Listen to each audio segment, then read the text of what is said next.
Hey, you're listening to a Bible Brodown podcast, a member of the Trinity Commission. This is where brothers come together to sharpen one another so we can rightly divide the Word of God. I'm Matt. And this is Billy. And for the mini, we're going to have a little discussion. Actually, we're going to look at an article that ties into Monday's episode about morality. And this is a short argument for subjective morality. Billy, you could take it away. Well, it's kind of a... There's a website called debate.org, and basically they do polls on various things, and at the end they tell you, how many people said yes, how many percentage said no, and on both sides you can see people's arguments for it. And this one is morality subjective? And the poll ended with 57% say yes, 43% say no. And what we want to do in this episode is just read some of these yeses and nos and talk through it a little bit, just to kind of go with our idea of from Monday's episode on morality being objective and really subjective, which I think we would agree that with these percentages, yes and no, right? It all depends on what we're talking about and the context we're talking on, whether it's objective or subjective. For a lot of things, there are some things that are obviously like wrong no matter what. But yeah, absolutely. Yep. Just the first one is, and I think this is interesting.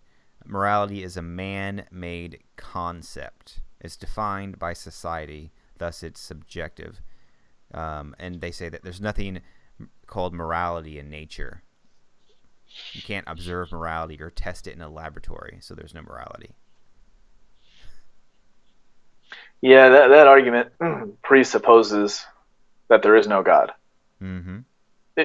Because, yes, without God, the only thing you have is a naturalistic outlook, and you have to appeal to what you can directly see to explain. And, yeah, societies are going to be the ones that the biggest group that establishes what's right and what's wrong. And really, it's might makes right. It's the strongest society that will decide it, because back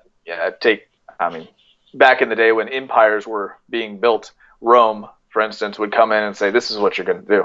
And they may leave some remnant of that society alone, but if that society decides to say, no, we've decided to go our own way and do our own thing, Rome would come in and kill them and to put in their own leaders. So they're forced to go back to a might makes right scenario, and it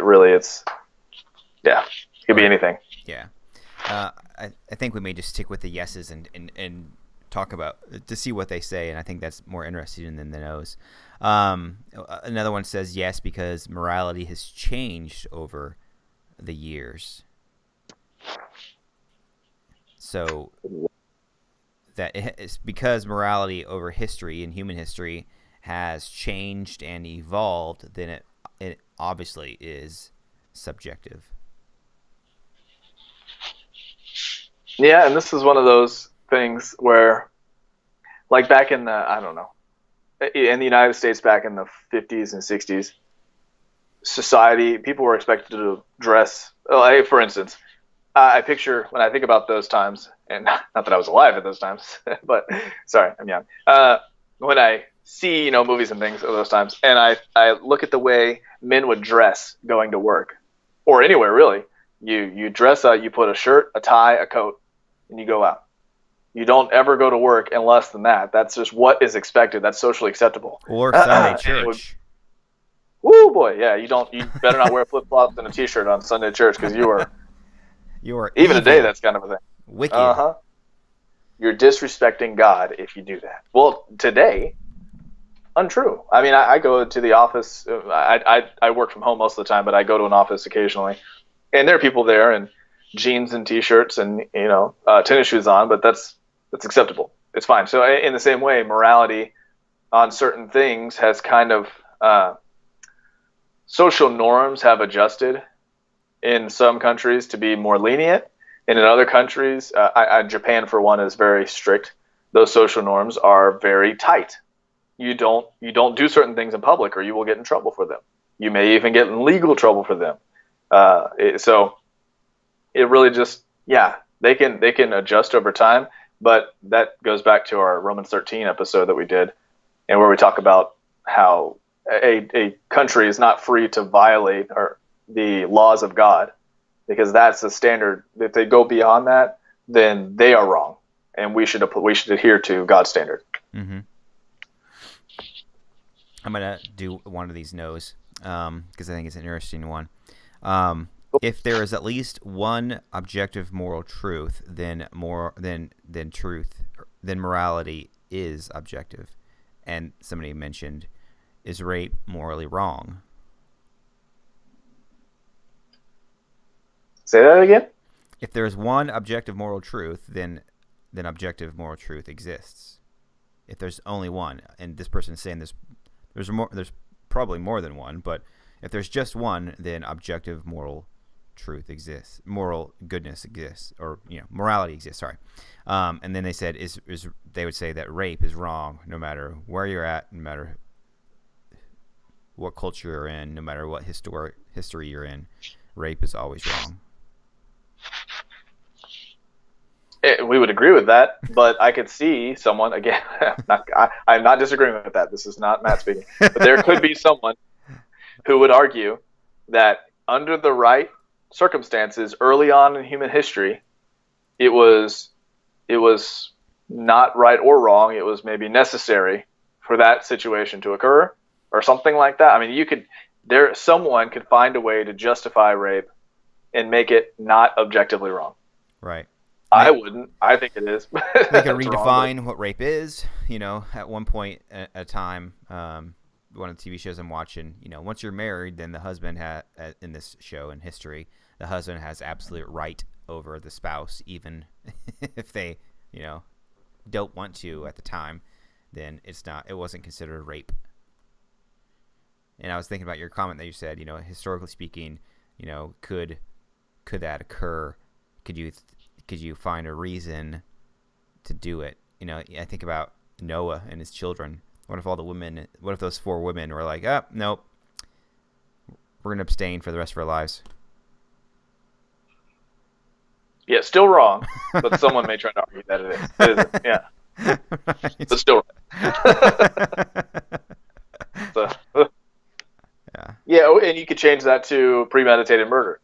When is that okay? Well, what if it's a tyrant over a country? Then it's okay to plan his death and go kill him in his sleep. I still can't condone that. Mm-hmm. Sorry. I mean, there's got to be, take a prisoner, dude. I don't know. You get into some really hard gray questions, but at the end of the day, premeditated murder is wrong for me, no matter what we're killing, who we're killing. Mm-hmm. This is a good one, and I think we would agree with this, and I think we spoke on this. Morality is subjective because human consciousness is subjective. In order for morality to be objective, it must be right or wrong, regardless of human perception. Morality does not exist without human consciousness to perceive and interpret it. Thus, human perception is subjective because no one individual can interpret another perception. So, in one way, this is true about its perception and being right or wrong, regardless of what and such. I think in one instance, we would definitely say, yes, that's correct. Yeah, I'm not sure I understood the point. You lost me on that one. Basically, they're saying, perception and knowledge ties into what can be right and wrong. Right. Because, I'm thinking about children and the ability to understand good and evil, and that obviously ties in to their moral culpability. Mm-hmm. If they don't understand or know, then they aren't culpable for it. Is that what it's saying? Right. Then I see that. Yeah. So you can see why this is this question is morality subjective or objective. You can see why there's two sides. And what's interesting is we would say that it's a false dichotomy, right? It doesn't have to be either or. It can be yes and both, right? and that's kind of what we've said. Yes, the morality is objective, but there's also pieces of it that are subjective. Leadership is an art, and leadership is a science, but it's also an art and a science. Yeah, I think it's maybe posing the whole discussion a different way. Is an action light or dark? Mm-hmm. I mean, it really comes down to your motivations and everything else. But at the end of the day, you can say, well, God can say for certain. No person can. I can't say that Billy's actions are for sure right or wrong based on his own internal motivations because I don't know what those are. He could tell me, but he could be lying. I don't think he would be. Mm-hmm. But God can know. Is this motivation, is this action my light, or is it the darkness of the flesh? And I think that can be black and white. But even then, I think about 1 Corinthians 3 and the idea that there will be teachers, for instance, are going to be judged more harshly, and the things that they do will be judged at the end, and they'll either be gold or silver. And there's like a whole list of like the different precious metals that they could be, or will it just be burnt up like straw? That seems to imply that even teaching, like this episode, for instance, maybe God finds some value in it. And then there's some things that we said that we didn't think through as well as we should, and so that's burnt up. Maybe that's not necessarily a sin, although it's missing the mark of perfect, righteous teaching. So, yeah, I don't know. I think about Paul, and he mentions some people were teaching Jesus when he was in prison for envy and pride, right? So their action, because the intent of their heart was pride and envy, was sinful, but the action itself, right, of preaching Christ is a good thing. And he said, I'll praise that, right? So there we can see where one thing can be both good and personally wrong because of the intent of the heart. Like, it's good to give money to orphans and widows, right? That's a good thing. Mm-hmm. Like the action, the outward action. But you could be doing it to get attention. So for you... Well, yeah, for you it wouldn't count towards your credit. Right. However, God can redeem that selfish act for a good purpose. Mm-hmm. Yep. Right.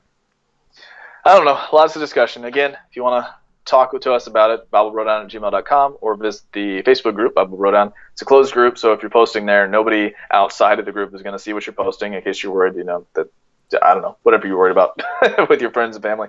But yeah, lots of good discussion, a lot of mature people there. So come check it out. Yep. That it? That's it. Till next time.